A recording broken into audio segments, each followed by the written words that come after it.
So we all know about the world reset in the 1800s, and of course the mud floods and everything that we know about Tartaria. So what if, I mean, it's obviously normal and logical to think as a normal human being that the Tartarians they just left in many ways. They used either their tunnels underground and their airships in the air, including airships via Zeppelins and also airships via UFOs, to just go away, to go to a different place, different continents. I mean, they had the advanced technology, which is known to us as free energy. So you apply this to travel and movement and what we now understand today as UFOs, and you just go.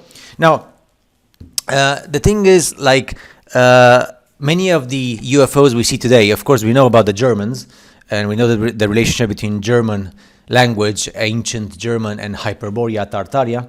But how about if some of these UFOs are actually piloted by what we know as the Tartarians, the people of Tartaria? And the thing is, there's legends, like for example, the American Indian legends have spoken about tunnels and spacecraft flown by inhabitants to golden cities. We have the 7 cities of gold, like the El Dorado, and we have the cavern empire of the Panamites in the Death Valley. They speak about these legends. And native legends tell of force fields around these secluded realms and the flying silver ships that the inhabitants would send out as emissaries to the outlying primitive cultures. So there's primitive cultures of primitive people in the world, and they would get emissaries visiting them from the advanced humanities on the other continents, one of the continents being Hyperborea.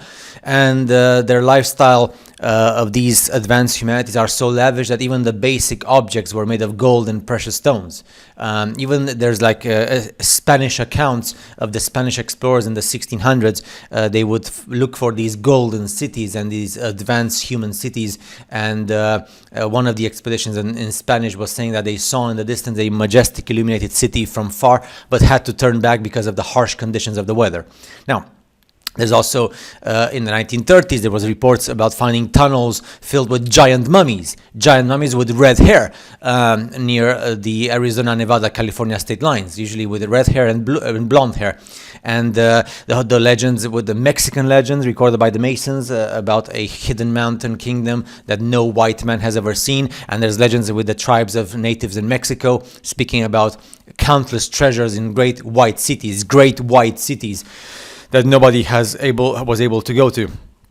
So the Hopi Indians also tell of their stories about how when Earth on the surface was having radical changes because of radical weather and very bad weather, and the subterranean people, the ant people, say the Hopi, they created an entrance somewhere in the San Luis Valley of Colorado, and the Hopi were saved. And that they keep on in their legends that these advanced people were going to come back to visit them, and they have legends about that. So we also know that we cannot go in a straight line to the North Pole, to the Arctic, from Scandinavia, from Russia, from Canada, from Alaska. There is no way for us as a common mortal to go in a straight line through air with airplanes or on water with ships. Just go in a straight line to see if Hyperborea is there, the 4 continents of Hyperborea. So, and not to mention now Antarctica, which is like Vibes of Cosmos, the moon map. The moon is the map of the world, and the moon shows Antarctica, the real Antarcticas, which are plenty, and Hyperborea in the north. So what's the North Magnetic? So yeah, I mean, when we speak about the Tartarians and these crop circles, look at the crop circles. They look like cymatics, like the sacred geometry on the huge, gigantic power stations, cathedral buildings, buildings. You see that these design like rose windows and stuff, and the cymatics of water. So cymatics, which is something that I hardly knew anything about until I forced myself to investigate into research. And the Tartarians were well aware of the resonance and vibration and frequency and the nature of cymatics and free energy. And we see in all the old world buildings the cymatics in sacred geometry. So we know that Tartarians, they had the star forts and all the other buildings. And the Tartarians built their cities across the world based on the best resonant designs of frequency and vibration for free atmospheric etheric energy from the atmosphere, from the ether, free electricity.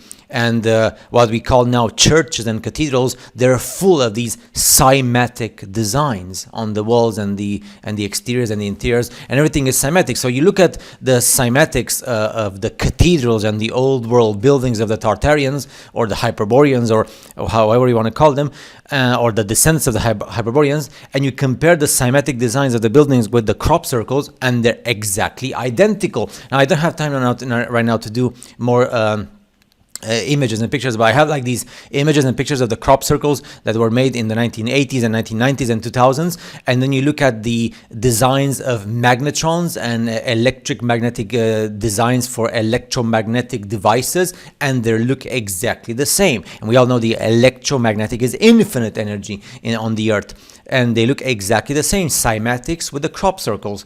And many of the crop circle designs, they are identical to the cymatic designs and the cymatic energy we see in water. Like, for example, we have Dr. Emoto with the water, and we also have these videos where they put vibration into sand or water, and you get all these awesome designs of sacred geometry, which is the work of cymatic.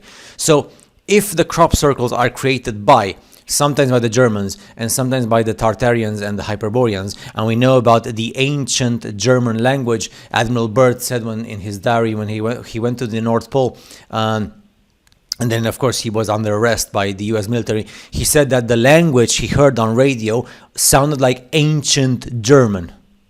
So not German, but ancient German. So now do you understand why people are so, when you try to speak about Germans and stuff in UFOs, everybody starts yelling and screaming, but when you speak about ugly aliens, everybody applauds. There seems to be some kind of like not interested in speaking about ancient German, of course the Tartarians and Hyperboreans and stuff. So yeah, these things are some of the things that come to your mind. Now the crop circles, they definitely indicate one. I mean, let's say first of all what the crop circles are not. The crop circles are not alien extraterrestrials in the sense of how you and I were indoctrinated in the last 30 years of our lives with the internet and with what we've seen in the movies and stuff. Extraterrestrial means extra terra, which means extra continents, extra land. So other humanities from other continents in their UFOs, in their electric magnetic flying vehicles, etc. And we can also speak about maybe they're the Tartarians or Hyperboreans or other humanities. So they're the ones who made the crop circles, which is so perfect, and they have these indications of cymatics and free energy. So the question arises, are these pictograms that we see in the crop circles, do they show us the references to the past civilization that lived on Earth with free energy and free electricity? And are these like just references for us to understand these messages about free energy? Free energy, free electromagnetic, atmospheric, etheric energy, ether? Do you understand? And it's so shocking because I wasn't thinking about crop circles, and I always had in my mind all these sacred geometry designs and cymatics on the old world buildings, and then all of a sudden I see a crop circle and I say, but my gosh, it's identical. The crop circle designs with the sacred geometry of cymatics, they're identical. So of course you make the relationship between the two. So yeah, see you in the next video.